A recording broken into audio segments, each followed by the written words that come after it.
All right, everybody, welcome to episode 112 of the Fantasy Timeline, a proud member of the Dynasty Addicts Podcast Network.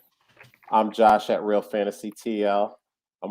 with my main man, Bill at Super Duper Flex, and the co host with the most, Drew at DR underscore PRA. I've been out for a couple weeks, was dealing with some mental health stuff, and then I actually got sick. So, I appreciate you guys holding it down first and foremost. The episodes were fire. It just shows that I'm just out here to spout random nonsense and be long winded. You guys crushed it, and I appreciate both of you guys. How are you guys doing today? Doing good. It was a good fantasy season, so pretty happy with the results, and it was a lot of fun too. Regardless of that, it was so challenging with all the COVID. So pretty happy with the whole year, I guess. How about you, Yeah. Drew? Yeah, it was a good year overall. A lot better than last year's outcomes. But yeah, definitely it's crazy how fast the season went. Even with the extra week, here we are. And now we're looking at the non-point scoring part of the season and it's starting to ramp up, seeing all these orphans pop up on Twitter and all these Discord channels and stuff. It's like it's a buyer's market right now. So trying not to commit to anything that I'm not able to do for a few years here. But yeah, I'm in a good spot, man. I love having a whole season here, and it felt good to wrap it up with a couple of championships. And that's awesome, and that's what it's all about. That's why we do what we do the entire season. We talk about everything. We talk about the randomness, and it we hope it culminates with a championship with a you know bragging rights over your friends, maybe a trophy or belt, and obviously that cold hard cash doesn't hurt things. So yeah, I'm glad. I actually this you guys sound like you guys had some successful seasons. This is probably actually my worst season since I started playing. But I mean, listen, those things happen sometimes, and the whole point of it is to figure out what you did wrong, learn from those mistakes, and then figure out what you need to do to get back on the winning track. So I will not be the one here telling you that I did awesome because I didn't. But you know what? It's cool. We do this for fun, and I'm even hungrier to get into 2022 and win a championship or two or three or 10 or however many Mm. I'm in. So Is there anything that you could point to that you think made it a difficult season for you? Um, I f- and Drew, is there anything you point to that made it a successful season for you? Short stories. I got very fortunate across my leagues to not be negatively impacted by COVID outside of one league final. I had Kirk Cousins and Justin Jefferson, so they definitely felt like I was impacted there. But otherwise, for the majority of the season, I was very lucky. So this is just such a strange year. I don't know how much stock you put into success or failure, so to speak, for this year. But I'm sure there are takeaways and maybe some trades and things that you want to look back on and reevaluate the process. But I just count myself very fortunate overall for this season. Yeah, I think what happened to me this year, and I don't know why this happened. I can't point to any one particular thing, but I feel like I was a lot less active than I had been in previous years. And, it's not like there was a life event or something that happened that made I just was less active for some reason. I don't know why, but I've definitely been able to pinpoint that and realize that I need to be more active. I need to uh, push advantages when I have them. Like a thing like picking up a guy like Trevor Simeon off a waiver wire and then like immediately trading him. Just getting a pick. You know what I mean? Things like that are little things that you can do to give yourself an advantage. And even if Trevor Simeon only turns into a third round pick, that third round pick can be packaged into something that gets you another player that you're going to need later on down the road. So I think that's my biggest that was my biggest fault this year. That's where I stumbled the most, is that I wasn't as active as I had been in previous years. And obviously, I think we can all agree on this. Usually the owners that are the most active are usually the owners that are the most successful, even if it's not just in one singular season. Over time, being active and finding those moves end up making your team stronger and end up making you more successful. So I think that was my biggest issue this year. Yeah, I think that like for me, like that's definitely I've run into that before. I think that was me last year. You just weren't on like, for with waivers, maybe not necessarily being on the game to be like, okay, I'm gonna grab this guy because I know this guy needs him or that sort of thing. Like usually I'm paying more attention to the other teams. I think last year I kind of didn't. And like this year, just because of COVID, I think my biggest benefit was I didn't spend all of my fab early. So at the end, when everybody was out with COVID, I had the money to either block somebody or to add somebody that helped me. And I think that was a huge advantage. Usually people say to do the opposite, but just with COVID, and I did the same thing last year, and it didn't benefit me. So who's to say that it was just good fortune for me this year? Maybe that shit hit the fan once the fantasy playoffs started. But I think that was huge for me. On a lot of teams. I actually had a 6-8 team that made the final. That's I mean, awesome. it's like I was a 6 seed, obviously, and it was based on record.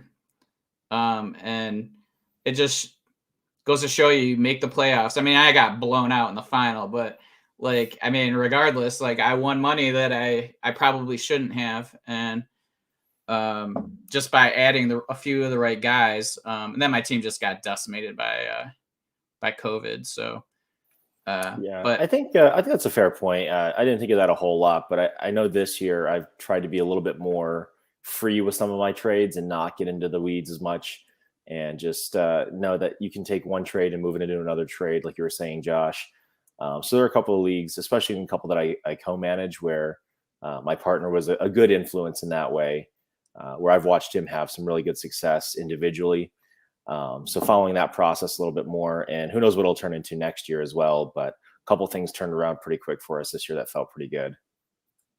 Yeah. So, and that's a great part about now that, for the most part, fantasy seasons are over. I mean, if you're doing the week 18 thing, don't do that anymore.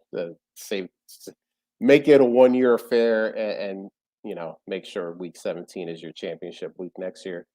But you know, now is the time of season, especially us as dynasty guys.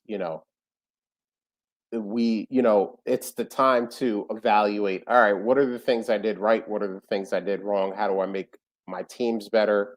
And how do I make myself a better player overall? And that's going to be the fun part. We're gonna get into a little process stuff today, but as we float throughout the non-point scoring season, we're gonna go into a lot of that stuff. But before we do that, one more time, the last of the 2021 good, bad, and ugly.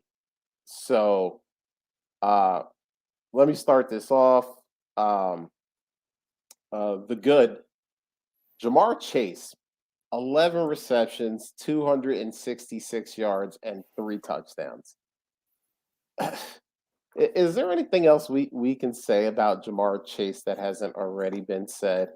The offseason narrative that he couldn't catch the ball, he couldn't see the ball is like comedic at this point with the season he had.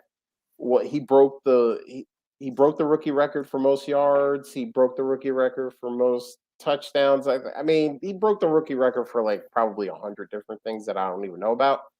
But he's just so good. And if you drafted him on your team, you're just like, I have a stud. Similar to what we were saying about Justin Jefferson last year.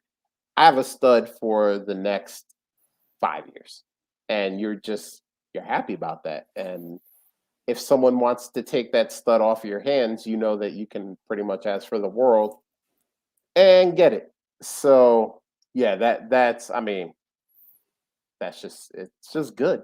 It's just good. Drew, what about you, man? Who's your good this week? This week, I went with another receiver. He actually killed me in one of my finals, DK Metcalf. I was looking at this guy's roster thinking, it's not bad. I was projected to win by 25, 30 points. And then all of a sudden, I kept getting these sleeper notifications that DK Metcalf scored a touchdown, and then another one. Then he had his hat trick, for which I think it happened for the first time for him here. Not a huge yards game, but 6 for 63 in those 3 scores, I think helped a lot of people that maybe thought he wasn't going to be much this week based on some of the past performances this season. But good to see a guy who's kind of slid in rankings and people are down on end the regular season here with a bit of a bang and probably gain a little bit of respect back that he deserves.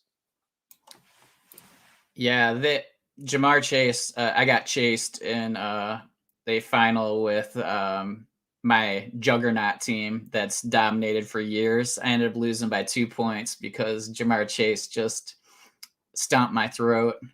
And then, yeah, you could pretty much pick anybody from the Seahawks versus the Lions last week. And probably, I mean, Rashad Penny was probably an option. You pick Chase, Joe Burrow, obviously an option again. But I'm going to homer it, and I'm going with Amon-Ra St. Brown just because it was pretty fun to watch him. He kind of was reminded me a little bit of Debo in a way because they were handing him the ball. He had a pretty incredible run. He looked dynamic as a running back. 8 catches for 111 yards, a touchdown, and a rushing touchdown. So it was pretty fun it's fun what the NFL's doing, kind of plugging these guys in and, put the versatile players. It's almost going to become like the NBA a little bit, I guess, where you just have a bunch of versatility and there's not set positions. I think that's what we're going to see in the future, where you just kind of have 5 or 6 guys, 5 guys that can pretty much all motion back into the backfield. So yeah, that was fun to watch. It's just cool to see him, what he's done over the last month or so. He's 5 games in a row with at least 8 catches. It's pretty impressive. Yeah, and Drew, you brought up a really good point. We had kind of buried DK right after Russ had gotten back. Russ wasn't. I think he came back a little bit too early, but the targets weren't going his way, which means we weren't getting receptions or yards or touchdowns, and we were like, "Is DK done?" Like, we were already kind of throwing dirt on his grave. And now that we see Russ, who's probably back to close to 100% with that finger, we realize oh yeah, DK Metcalf still a really good football player. So we just have to, again, a process thing. We have to remember in the future, hey, 2 or 3 or maybe even 5 bad games doesn't mean that a guy is done. We need a little bit more of a sample size. So love that one. And love yours too, Bill. Bill, why don't you hit us with that bad? All right. My bad was Zeke.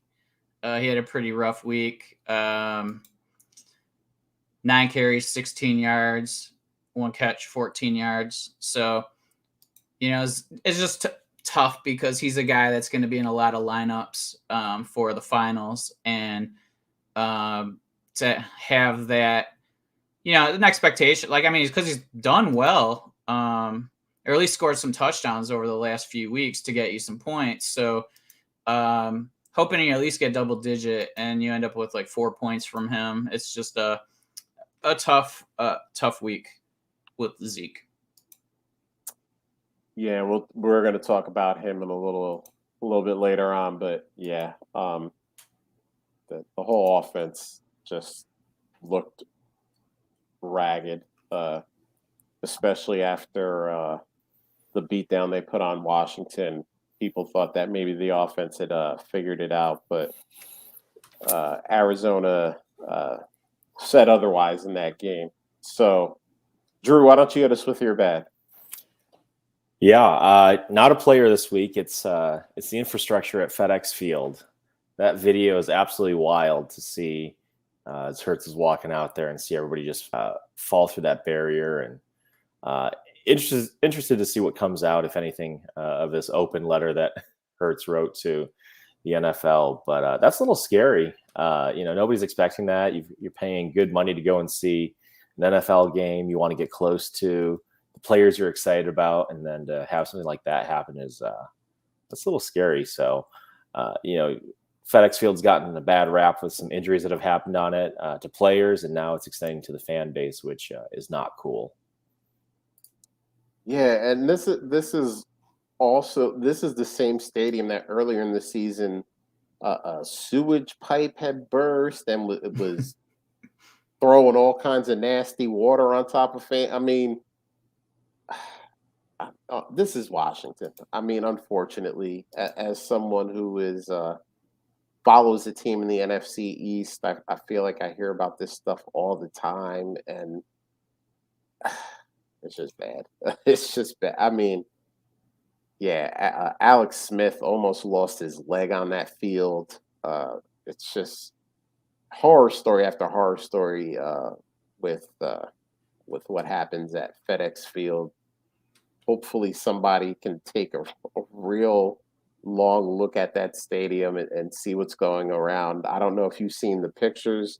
They have zip tied that railing into place, so I'm sure can't break a zip tie. So I'm sure that's going to do the job.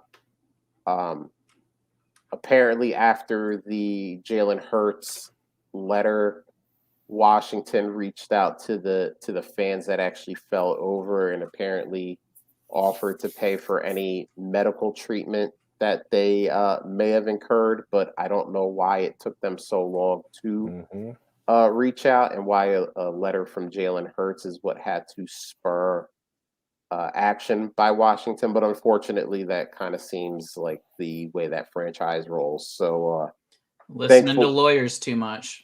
Yeah, thankfully, it doesn't seem like anyone got hurt.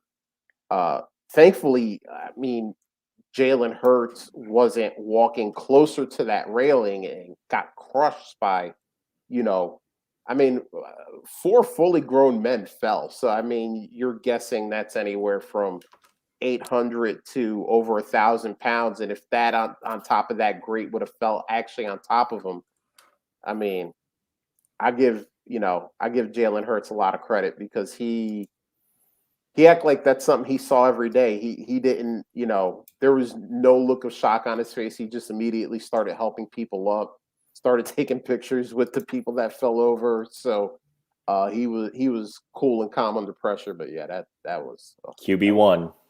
That was a mess. I'm gonna go with my bad here. DJ Moore. God, man.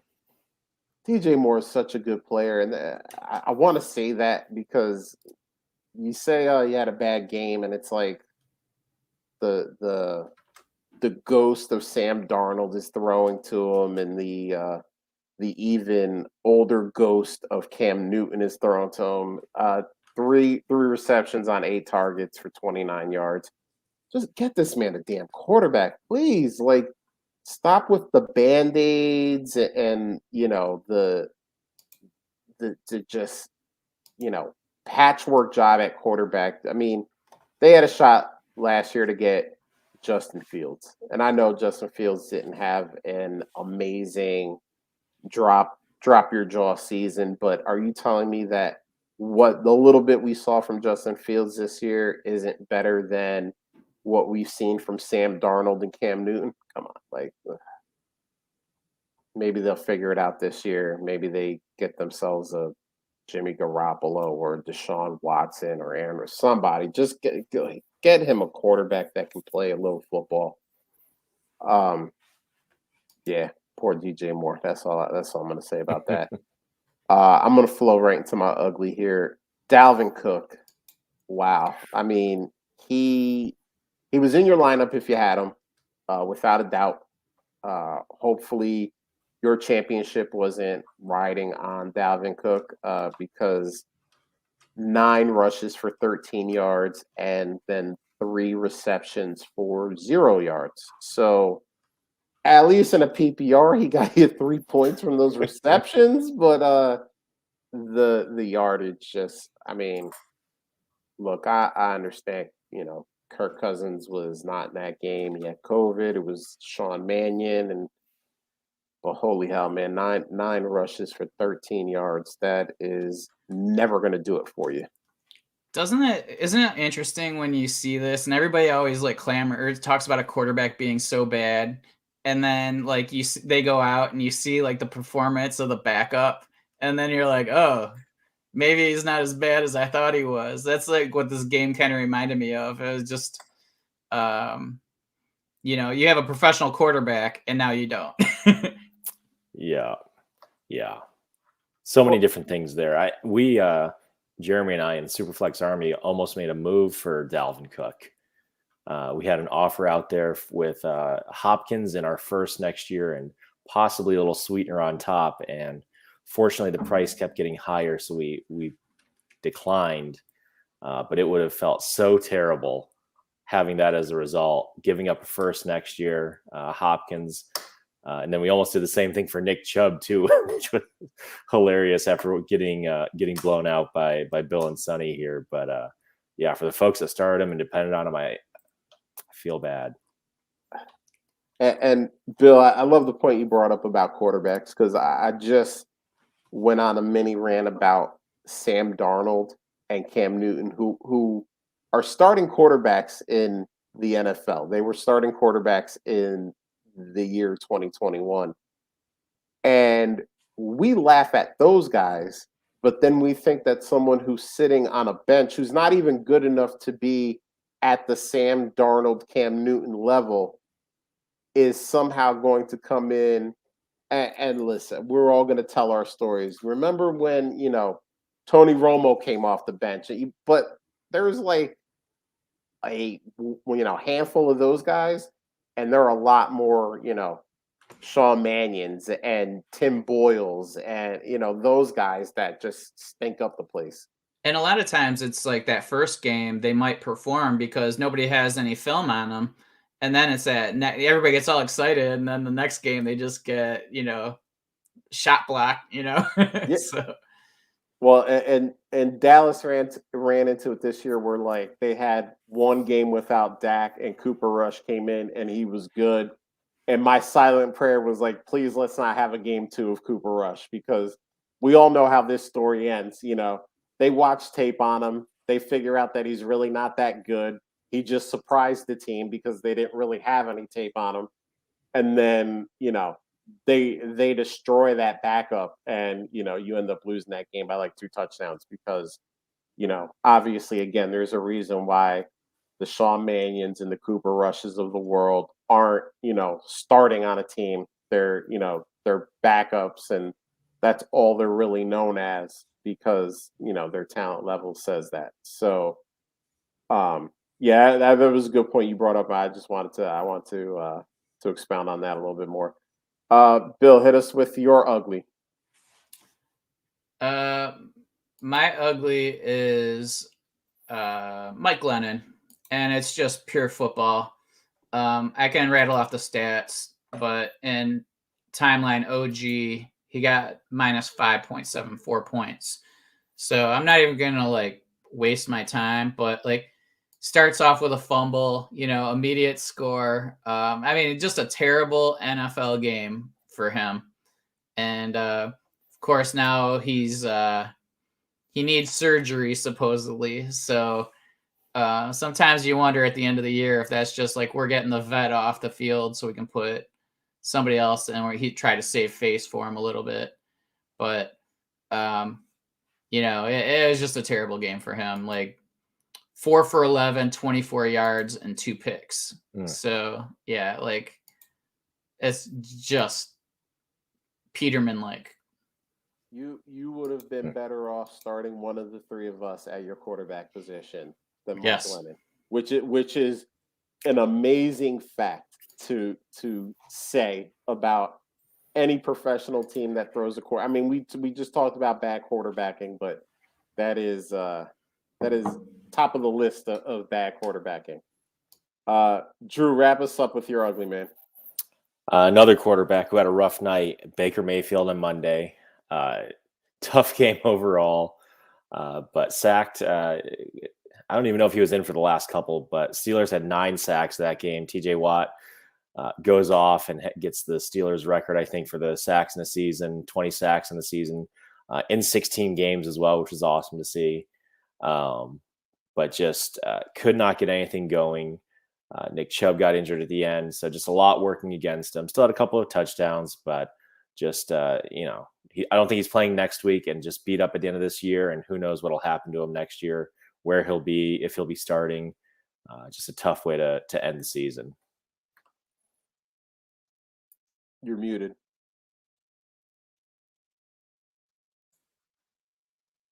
He also has us on mute. So yeah, he as Steve says in the chat, they just announced he's going to have surgery, so he won't be playing for sure next week. But he's just a bad quarterback. Like, I mean, there's just no way around it.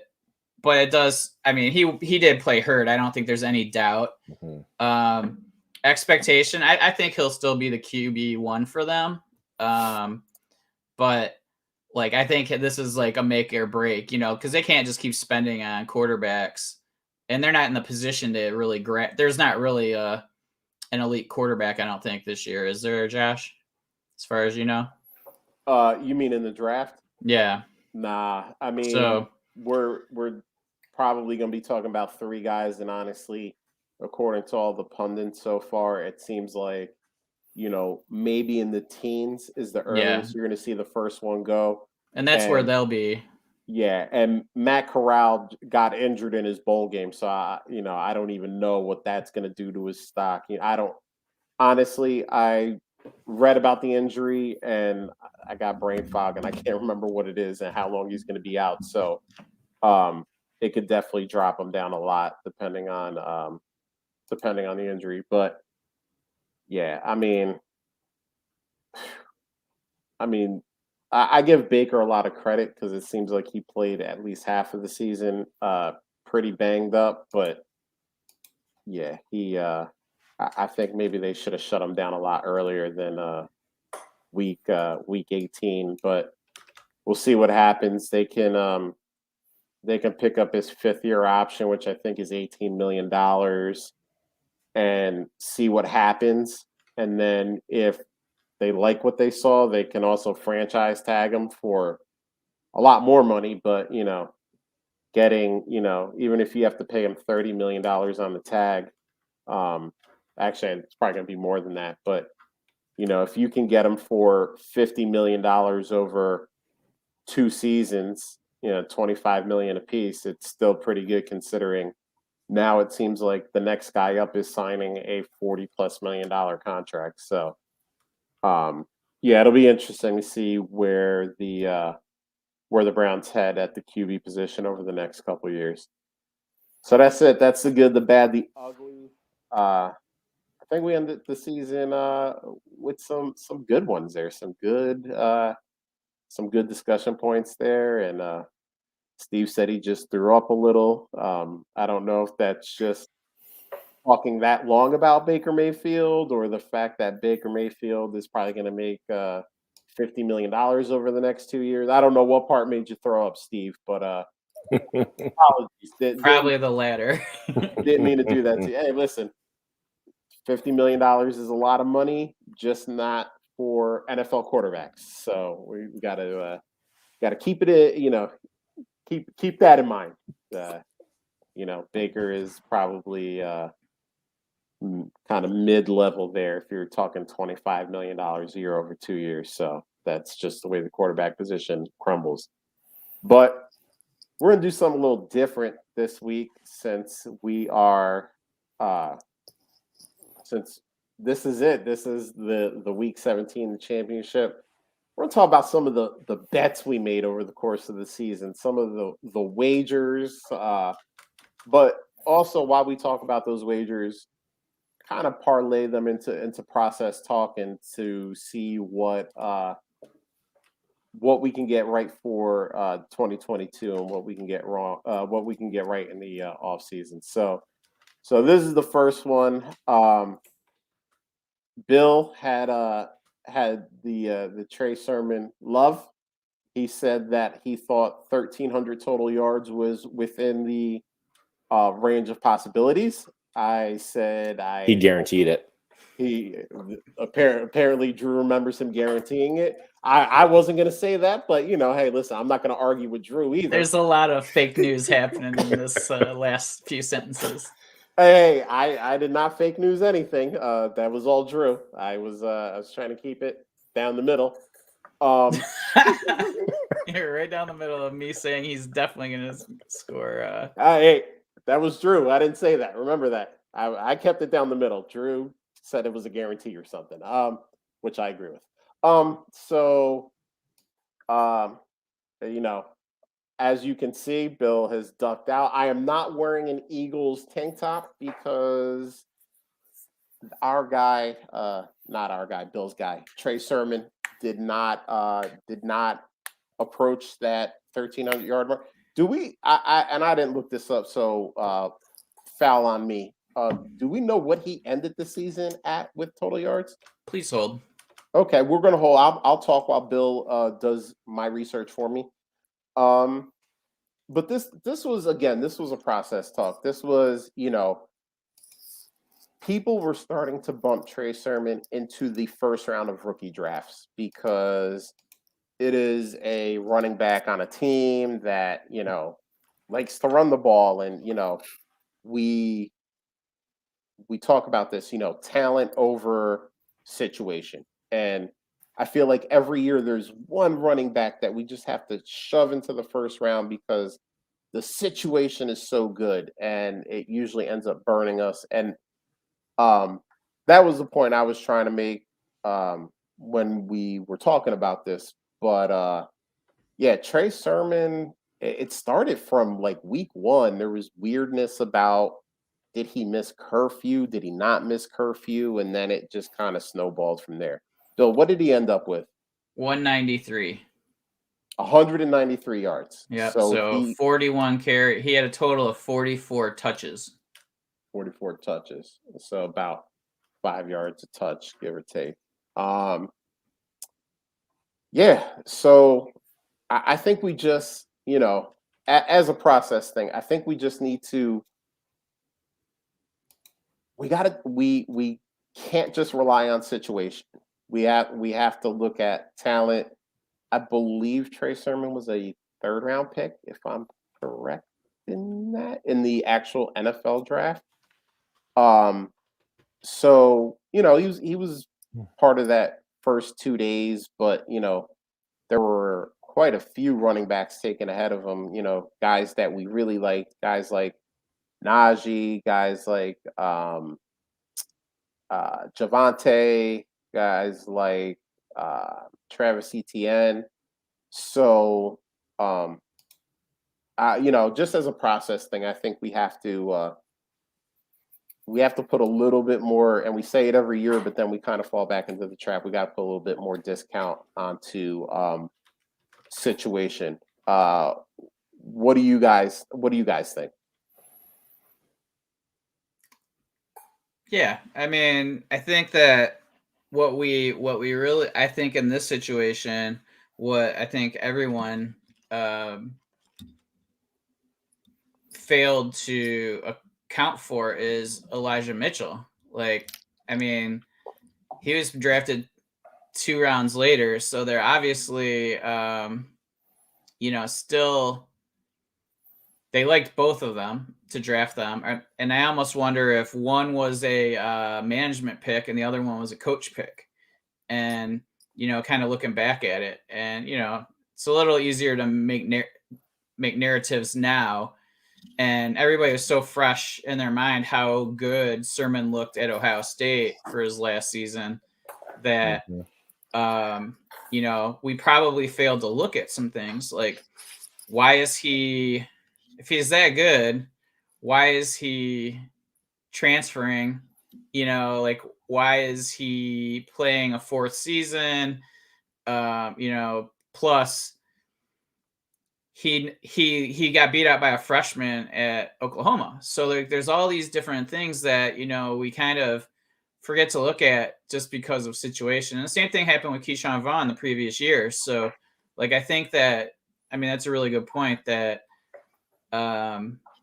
now granted he was drafted in the second round in rookie draft. So it's like, it's not like it was, I mean, we saw maybe a few times where he was drafted in the late first round, but so I don't think people got it like ridiculously wrong by drafting him there. You know, like, I mean, it's, people are going to shoot for running backs, and he was the best option at that point, probably, you know, just based on draft stock situation, all that kind of stuff like we're talking about. Yeah, I got that one wrong in one of my 14 team leagues. I had the 113, and I took Mac Jones there, which was turned out to be a good pick. And then turned it into the 114 next and a first next year. So, and then I took Sermon with that 114. So it turned out to be a wasted pick for this year. So that hurts a little bit, but yeah, you know, hindsight's 2020. You know, you hope that you apply some of these things next year. But there's so many layers to all these things. It's hard to give too many people too much grief unless you're seeing him going. You know, I think Keyshawn Vaughn was going in like the middle of the first round for some people, like 107, 108 in some places, going to Tampa Bay. So I think people tempered a little bit this year, and yeah, who knows? I mean, Michael Carter would have been probably the better bet if you needed somebody for this year, but yeah, it's fun to see in hindsight, and it's why it's a game, right? You get a chance to do it all again next year. And Bill, you brought up a good point.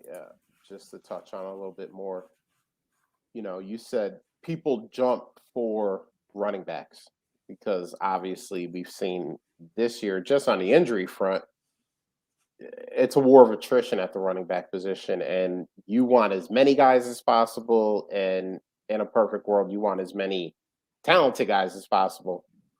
But you know, a lot of people say this, and so I'm just going to be repeating what a lot of other smart people say.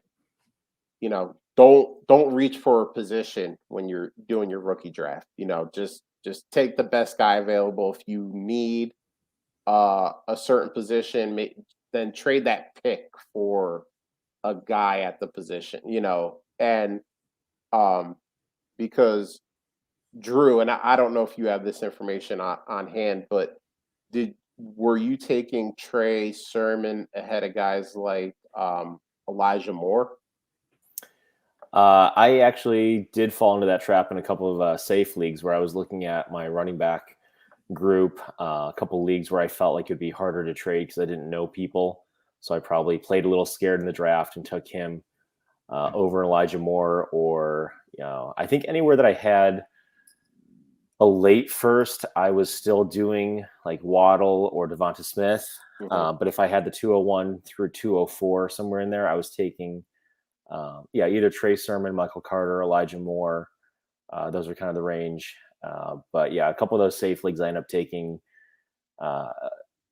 Sermon over Elijah Moore, which certainly regret at this point.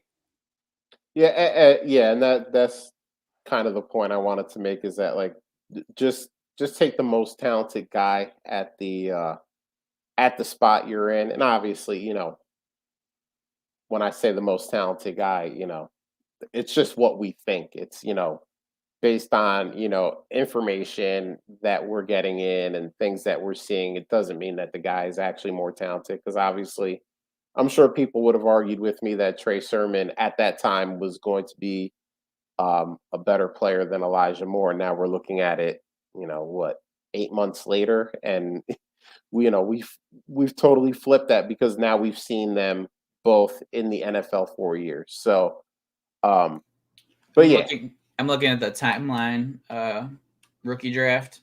Okay. And you and I took Elijah Moore 202. God bless. And then Bill Sermon went. And then Carter went to the same. And then Carter went.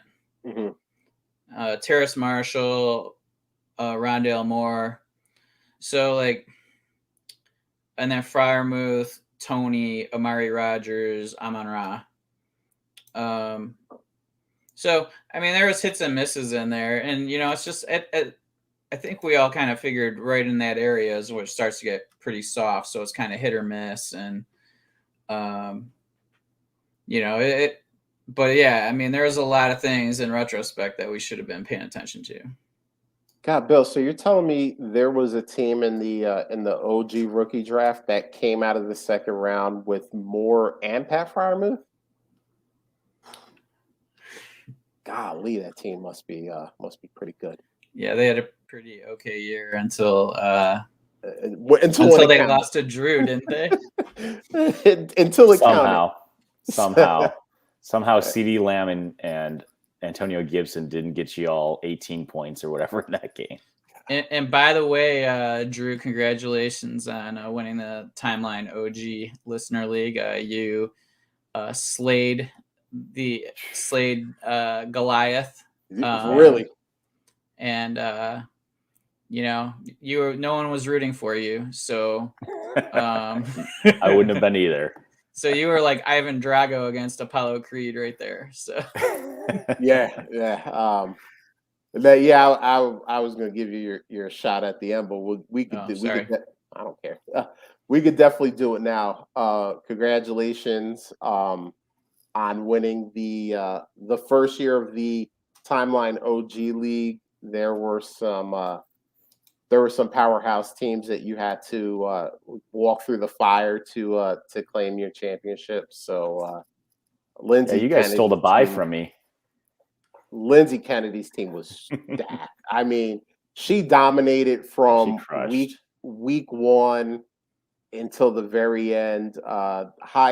Best record, highest point total, everything that you could do in a regular season, she did. I think she lost one regular season game. One.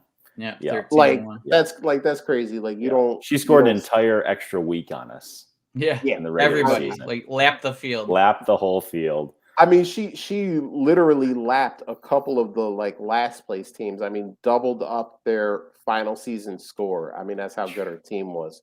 So, Drew, you went through the fire and I'll take came it. out on top. I'll take it. It might be a long time before I do it again. So I just want to also, for people who had a rough year this year, or are doing a rebuild, it can sometimes only take 1 year for a rebuild, because I'm looking at our draft and it was pretty incredible. And I'm not saying that to pat ourselves on the back, but I mean, I'll take it. But the draft was Jamar Chase, Devonta Smith, Elijah Moore, Freiermuth, Kellen Mond, Elijah Mitchell. Those were our top 6 picks. So Mond was really the only miss in theory, and or just you're waiting on the quarterback anyway. So and never mind the startup with Burrow and JT. Well, I mean, I'm just talking about though, you can turn a team around pretty quick if you hit. If you just have one of those years where you just happen to hit, and it could have been the opposite for us. I'm not saying it was we're some incredible drafters. I'm just saying we're all guessing here, right? And so sometimes it just takes one. So don't give up on a team too early, I guess is my point. Yeah, and you guys set yourself up for this year too, right? Because you've got an early first along with your late first. I mean, 102. I mean, I don't want to, I don't want to brag or anything, but Yeah. So I'll be happy to be competing again in 6 or 7 years. So you all and Lindsay and Rocky and can duke it out for the next few years here. Lindsay says she hadn't lost since week 1. God, night. So she just went 15 games. She's like, all right, I gave you guys a head start. Yeah. She's like, I'm only going to lose 2. The first one and the last one. That's it. I'm winning everything else. Bookends of hell. Yeah. nah, I mean, Drew. It was a fun congrats- year. It was a fun Congrats year. again. That league is awesome. Everybody in that league, it was so much fun to play. Everybody's back next year, right? Nobody's dipped yet. Nobody's said they're. Nobody Not said yet. anything to Everybody's us. paid up So, already. and by the way, we're not No, not letting yet. any of you leave, so don't even ask anyway. So, but nah, man, so many cool guys, so many great guys in there and ladies. So yeah, Bill, we got to fight probably Drew and Lindsay again to try to win this thing in year 2. So we'll see how it works out. That And 102 anybody else who has a good draft. Yeah. that 102 is going to look nice. By the way, that's on the trade block for everybody in the league. So send your big boy offers, and we'll see what happens there. But no, congrats again. Except for you, Larry Monkey. Well, first of all, I don't his even pick. think Larry knows how to spell big boy offer, so we don't have to worry about actually getting one from him. But yeah, congrats to Drew again. Good job kicking some ass. Let's move to the next one here. And while I may have been right about Trey Sermon, I was definitely wrong about this next one. We had Dynasty Jake on the show during the offseason, and we got into the Jalen Hurts discussion. And if you know me, you know that I was definitely not on the Jalen Hurts bandwagon that a lot of people were on. And I was wrong. A $5 bet to the charity of the winner's choice on Jalen Hurts finishing as a top 15 quarterback. And after the show, it's funny, Bill and I were talking, and Bill was like, "Man, you were pretty bold with that. I could have understood if you went top 12, but you went top 15." And I felt that wasn't trying to be hot takey. It was just I was worried about what Jalen Hurts could do with his arm, and honestly, the lack of pass catching weapons on that team. That combo made me think that he wouldn't be able to do enough. But it didn't matter if I went top 15 or top 12 because according to Fantasy Pros, Jalen Hurts finishes at least a fantasy season as QB8. So it wouldn't have mattered. I'm actually going to reach out to Jake. He did tell me the name of his charity at the time, and that was a very long time ago, and I don't remember. But I'm going to touch base with him, and I will actually tweet about that. So the charity that Jake feels strongly about just gets a little bit of extra, pub out there. So Jalen Hurts, let's talk about him for a little bit. What do we think about him in 2022? Because I was definitely of the opinion that he was going to maybe be a one-year wonder. The Eagles have 3 first-round picks this year. They all went from being like top 10 picks to now they're all, I believe, in the 20s. So the fortunes have changed on those picks a little bit. But it looks like he's going to be back next year. Do you guys agree with that, or am I maybe giving him a little bit too much credit? I think that's how it turns out. I think he certainly earned it, getting him to where they are, locking up a playoff spot, right? He had a couple of games here recently where a lot of the commentary from folks who actually look at film had some really nice things to say about how he was managing the game, picking his spots. And of course, he can do it with his legs as well. A tremendous athlete. You mentioned earlier, kind of in passing, even with the the field falling apart, composure there, right? The guy isn't phased. Looks like he's growing into kind of the spotlight that he's in. And for folks that have him on their team that are holding him, good for you. You have hopefully a really, really good quarterback again next year. Lindsay actually picked him up as, I think, her QB2 in our draft and our startup. Paid off really well for the season for her. So kudos to you folks who took a risk on him maybe a little bit later. And that's what Lindsay has to say about Jalen Hurts week 17. Yeah, he let me down in my sleeper league too, Lindsay. I needed 3 more points from somebody him, Zeke, who else? Yeah, if you have him, hold him. I mean, you're certainly, if you think that you're going into a rebuild next year, then I would certainly try to get some value for him now before the news cycle comes back around to them replacing him with this amazing 23 class. I don't know that I'm going to go out and try to get him anywhere unless I really, really think he's the last piece that I need. But I think there are some other quarterbacks I'd be able to get a little bit cheaper than him if I just need to pull the Rocky Petrella and get a 1 or 2 year vet in my lineup next year. But I think he's earned the spot next year. Yeah, I'm not sold that he's earned the spot. I mean, fantasy wise, he's done well. I don't necessarily know long term if they're, he's in their plans. I think he'll be a part of the offense regardless. And maybe next year he is. But I'm not necessarily sold on long term yet.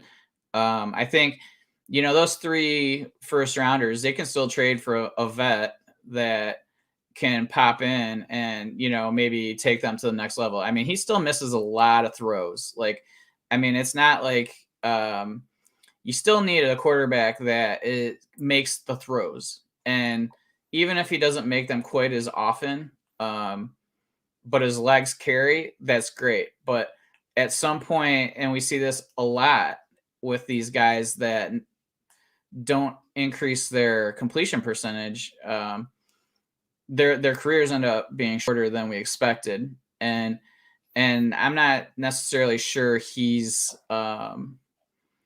there yet but I mean, if I'm betting, am I trading for him? I'm probably not, because there's just other options. And the difference between QB8 and QB12, I don't necessarily think is substantial. Like, maybe you get somebody else. I'll have to look that up, actually, because I might be talking out of my tailpipe. But yeah, well, I mean, you'd probably get Kirk Cousins for the same or less, I would think, right? Price-wise? Oh, yeah. Yeah, definitely. But I mean, the upside's not necessarily there, obviously. But so I get that. I just think there's other ways to go about it. Like, I'm sorry, I'm kind of. So he is average. He averaged. Where is he? Oh, Jalen Hurts averaged 20 points per game. So, So in our league, that was 7th. So Cousins is 12th in points per game at 18.5. So like, it's probably costing you less. And actually 12 is the cutoff, because then it drops like 2 points after him. So yeah, I don't know, man. That's tough. I'm not banking on. I'm not going to pay up for him, but I don't think a lot of people are in the mindset that he's long term either. So like, do I, if I have a team that's contending next year, like I feel is like a really good team, maybe I make a move for him. But I'm just not. I say that, but I probably wouldn't do it, just because I'm more risk averse for when I'm spending up. So yeah, I pretty much just said a minute and a half of nothing, but like. Yeah, I think we're on the same page. Yeah. I think there's a good chance that he's there next year and he could help you win next year. However, there are plenty of other. I mean, if Tom Brady plays again next year, what's the value difference between those two? And if they're anywhere close, I'll take Tom Brady again. Yeah, that I agree with that. Like, just because it's such anybody that has Jalen Hurts knows that he's a top 8 points per game, so they're gonna want a lot more because of the age. Yeah, and just to wrap this one up, and since this is a pro Kirk Cousins podcast, I mean, I'd rather just get Kirk Cousins at half the price. I mean, nobody ever likes him, even though he's just always, like QB12. And you can get him for a lot cheaper, like you said, Bill, especially with the age discount. You can get Kirk Cousins and 1.5 less points a game.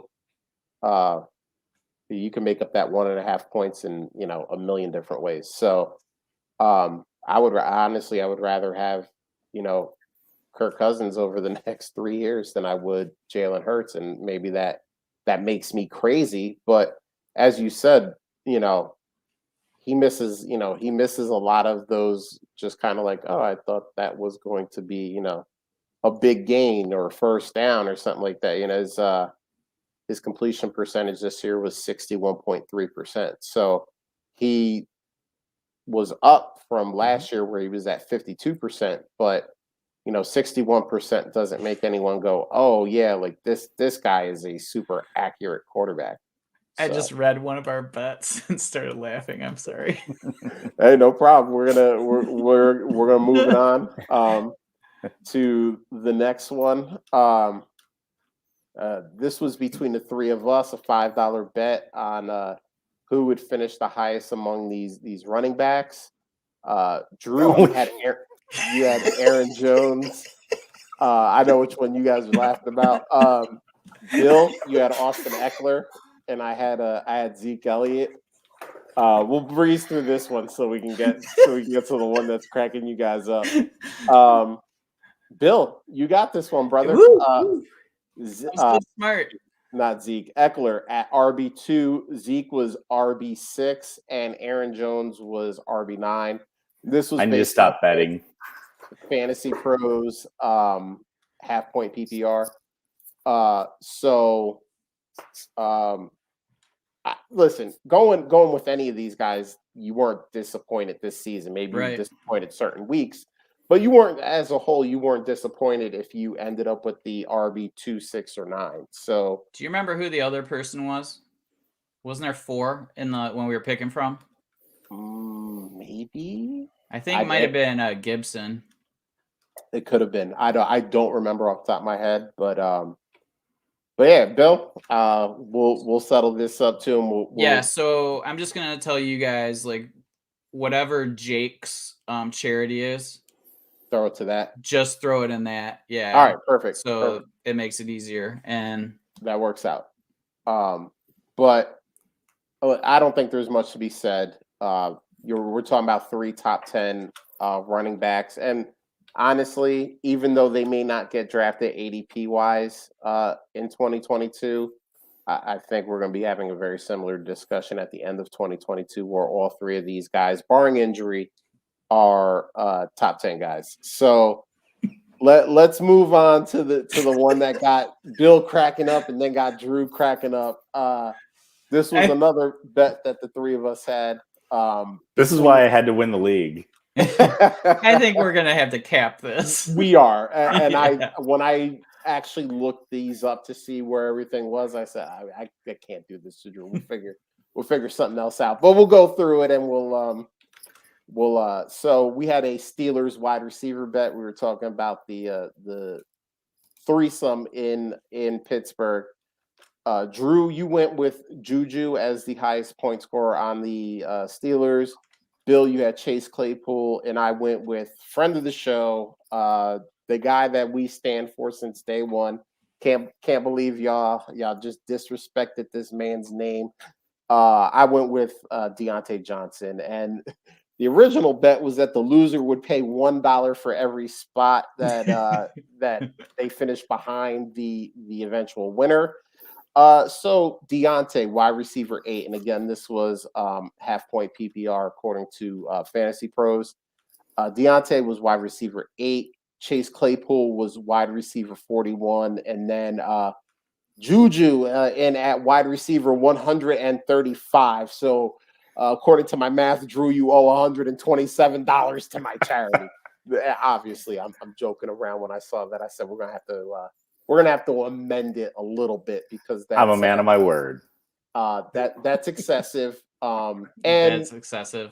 And you got screwed over due to an injury. It wasn't. I need to go back and listen to that episode again. Did we have an injury clause? I hope we had an injury clause. I don't recall there being $1 per position. I might remember it being $1 per point. $1 per game. Oh, that's worse. Not point per game. Point per game.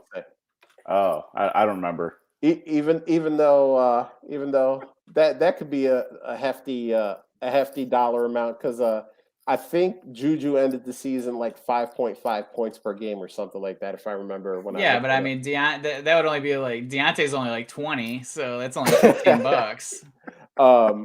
But It seems more in line with our bets.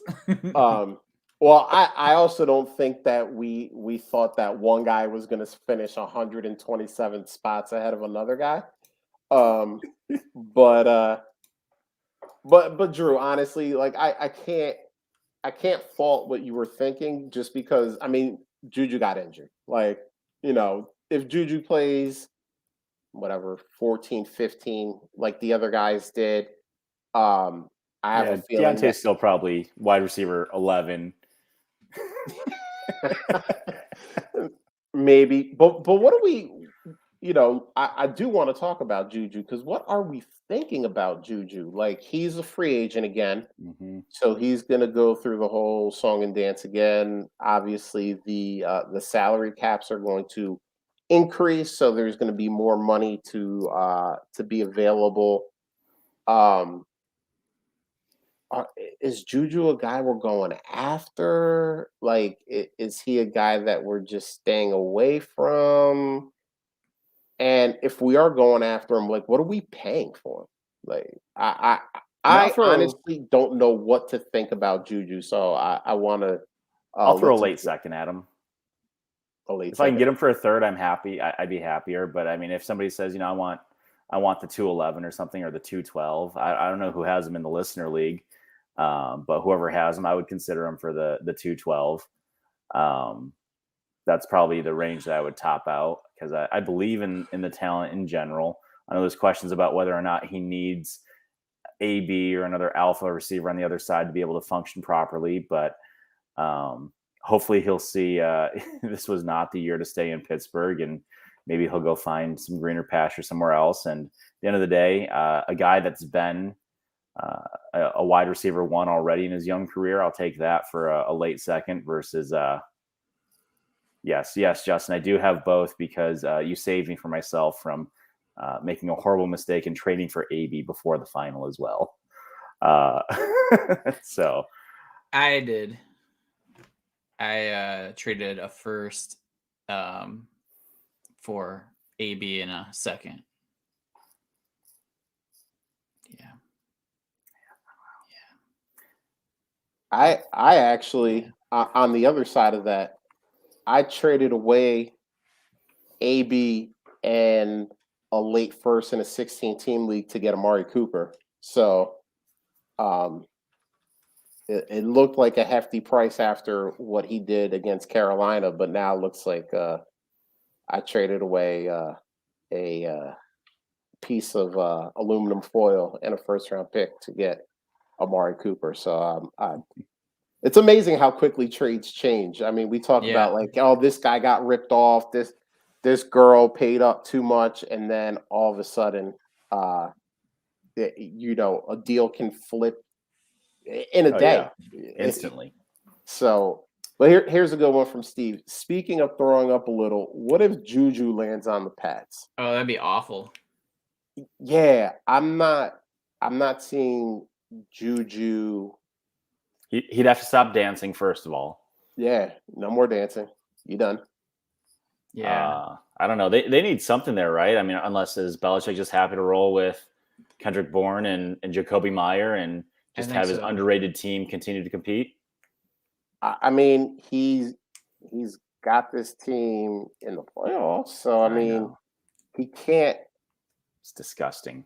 He can't hate it too much. I mean, obviously, he's the type of guy who's going to look at that team and always try to figure out ways to improve, but it's never at the skill positions. He goes, get me my Tom Brady, who is now Mac Jones, just the super accurate guy that's not going to make a bunch of mistakes. I don't need him to be, the most elite passer ever. I don't need him to have the most elite arm strength ever.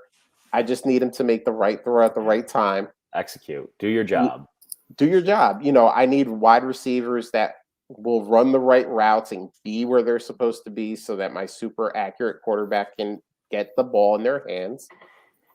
Same thing at running back. Like we've had the, is it Ramondre this week or is it Damian Harris this week? And it's like, who knows, because it's Bill Belichick and he'll just, he'll figure out what you can't stop and then just throw that guy in there and have that guy carve you up. So, yeah, I can't imagine, I don't think Juju fits into that kind of, gritty elite route runner type guy that, Bill Belichick seems to like. So I guess Nelson Aguilar didn't either, and he was fine for them this year. So who knows? But yeah, I can't imagine a Juju on the Pats. But I mean, I could see him going to a team like Kansas City.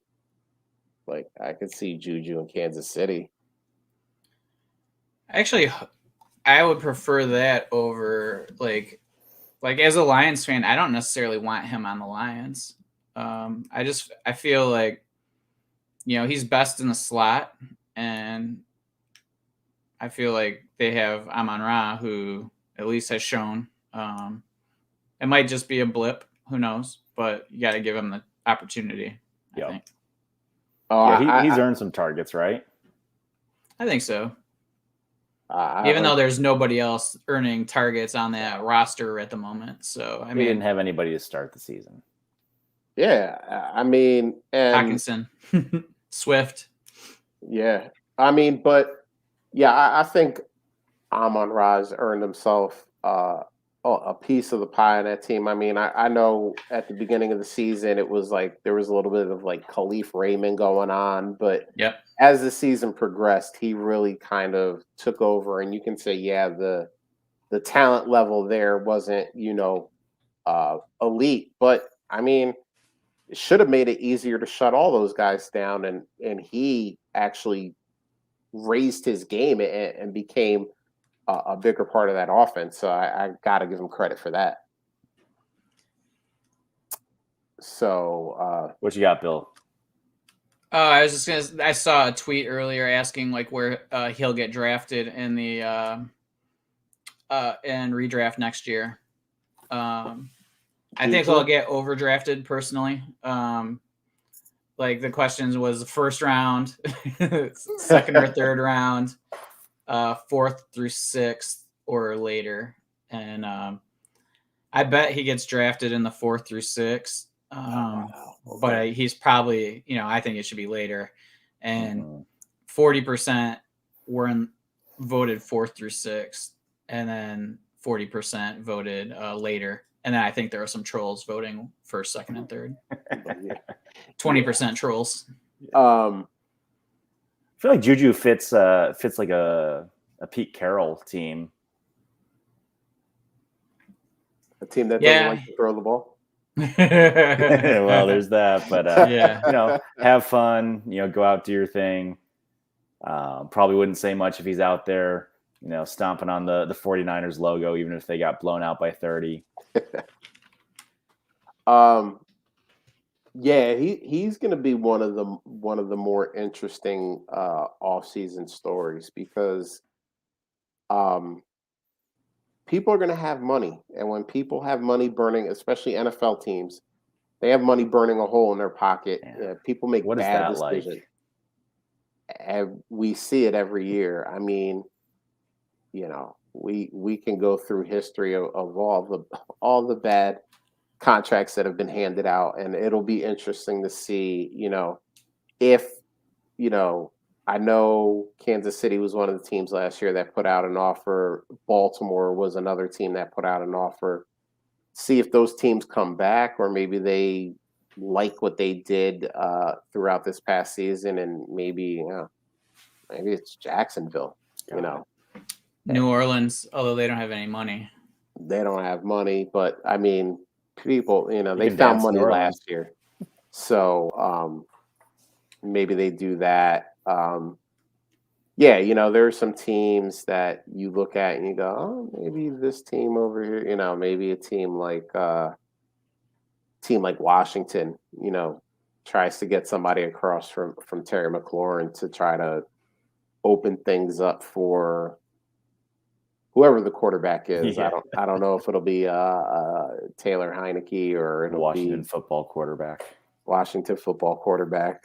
Um, but yeah, that'll be one of the most interesting off-season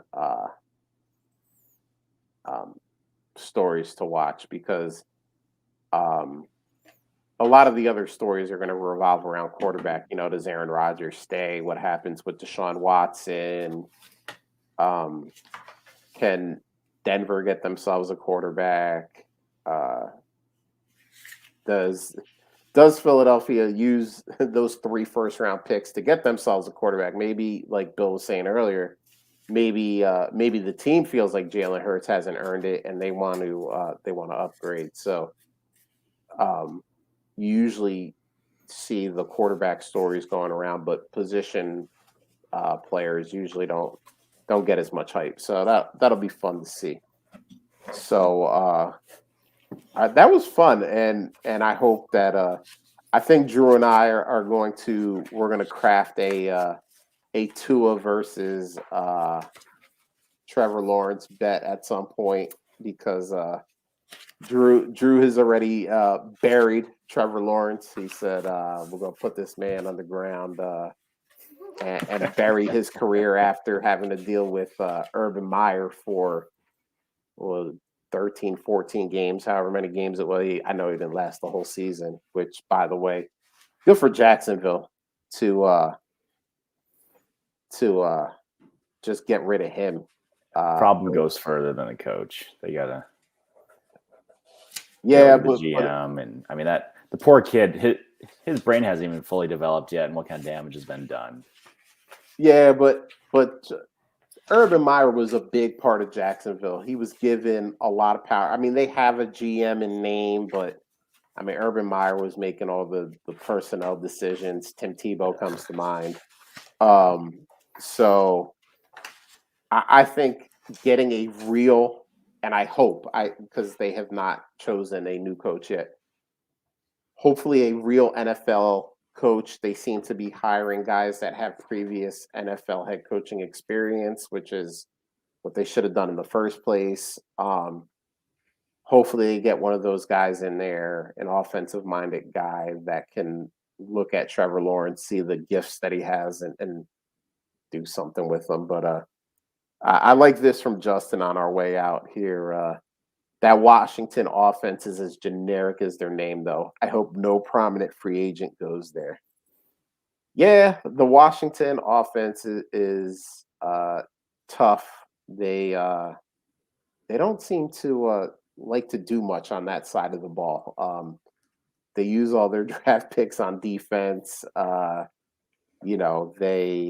signed Ryan Fitzpatrick, who didn't even make it out of game one, and then it was uh, the very roller coaster ride that was Taylor Heineke. Sometimes he looked like he was ready to take that starting job as his own, and there were other weeks where he looked like he shouldn't have even been in the NFL.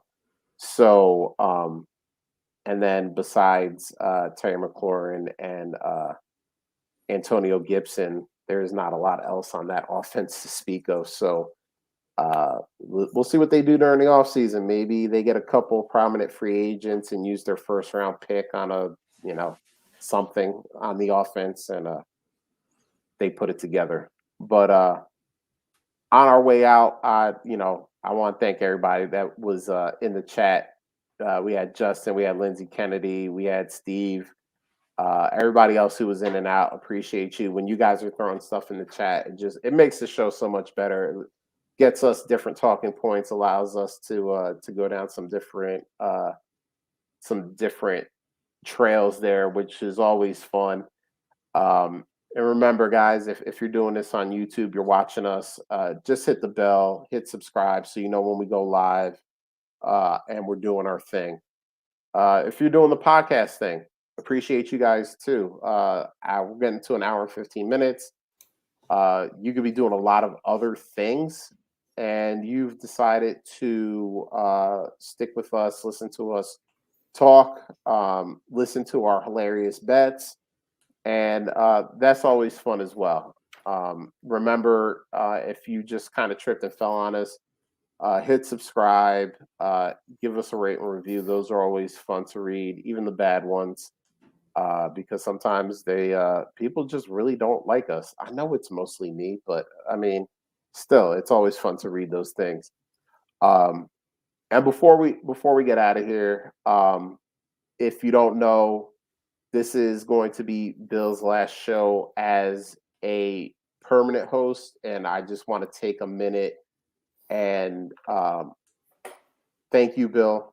You are the reason why this show came to be, because I had the idea, but I sent out a tweet. You know, we always talk about we do this thing on Twitter. I sent out a tweet looking for a co-host, and you were the first person to respond. I've told this story before, but I'm going to tell it again. I don't care. And we talked for like 3 hours about everything. We talked about football. We talked about life. And at the end of that conversation, I said, man, this is the dude that I need to do this show with. And we went through 112 episodes together, doing our thing.